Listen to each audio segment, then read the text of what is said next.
और UK triple SC paper leak मामले में से बड़ी खबर आ रही है। मामले में गिरफ्तार एक आरोपी को गैंगस्टर एक्ट में भी जमानत मिल गई है, जो कि हैरानी भरी खबर है।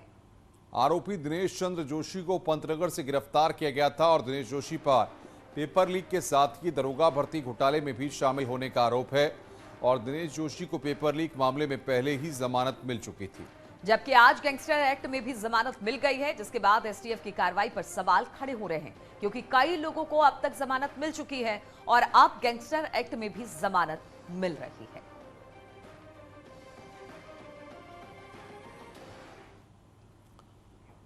धामी सरकार का चिंतन शिविर आज कई विभागों को लेकर चर्चा होगी। कृषि, पशुपालन, पर्यटन पर मंथन होगा। वन विभाग को लेकर भी चर्चा होगी। कृषि विश्वविद्यालय के एक्सपर्ट भी शामिल होंगे।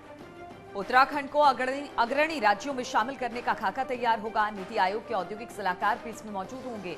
नीति आयोग के पर्यटन सलाहकार भी एक्सपर्ट कमेंट इसमें देने वाले हैं।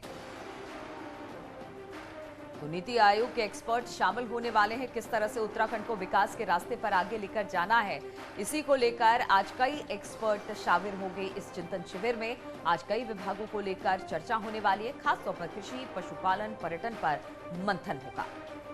वन विभाग को लेकर भी इसमें चर्चा होगी। कृषि विश्वविद्यालय के एक्सपर्ट भी इसमें शामिल होंगे।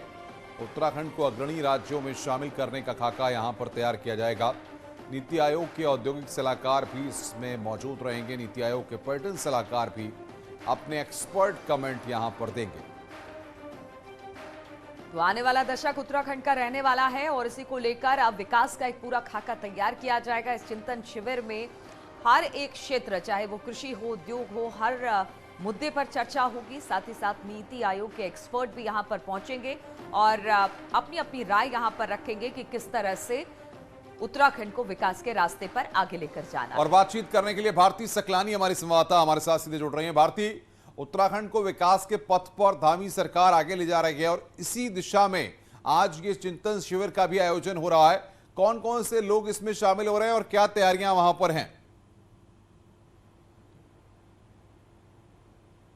देखिए, चिंतन शिविर का दूसरा दिन है आज अनुपम, और इस दूसरे दिन में कल हमने देखा था किस तरीके से मुख्यमंत्री ने, मुख्य सचिव ने दो टूक यहाँ पर कह दिया था सभी ब्यूरोक्रेट्स को कि आप काम में तेजी लाएं, नो कहने की जो प्रवृत्ति है उसको यहाँ पर चेंज करें। हमें इस बात की सैलरी नहीं मिलती है कि कागजों में ही सारे काम चलते रहें या फिर कागजों में ही चीजें लटकी रहें। उन्होंने दो टूक यहाँ पर सभी अधिकारियों को ये मैसेज दिया कल फर्स्ट डे। आज की अगर हम बात करें, आज हॉर्टिकल्चर को लेकर और कई डिपार्टमेंट्स को लेकर यहाँ पर चिंतन होना है, उन पर बात होनी है। कई जो मुद्दे लटके हुए हैं उनको लेकर यहाँ पर डिस्कशन किया जाना है। हालांकि आज मुख्यमंत्री नहीं रहने वाले हैं चिंतन शिविर में, कल वो वहां पर थे और उन्होंने कल सभी के साथ इंटरेक्शन किया था। लेकिन हाँ, ये इतना जरूर है कि इस चिंतन शिविर के जरिए, 3 दिन का जो चिंतन शिविर है, इसके जरिए ये कोशिश यहाँ पर की जा रही है कि किस तरीके से सरलता आए कामों में, किस तरीके से स्मूथली वर्क कल्चर को आगे बढ़ाया जाए। इन तमाम बातों को लेकर डिस्कशन चल रहा है। अनुपम, ठीक है, बहुत बहुत शुक्रिया आपका भारती हमारे साथ जुड़ने के लिए। तो किस तरह से उत्तराखंड को प्रगति की राह पर आगे लेकर जाना है, 2 दिवसीय चिंतन शिविर आज दूसरा दिन। बहुत बहुत शुक्रिया आपका भारती।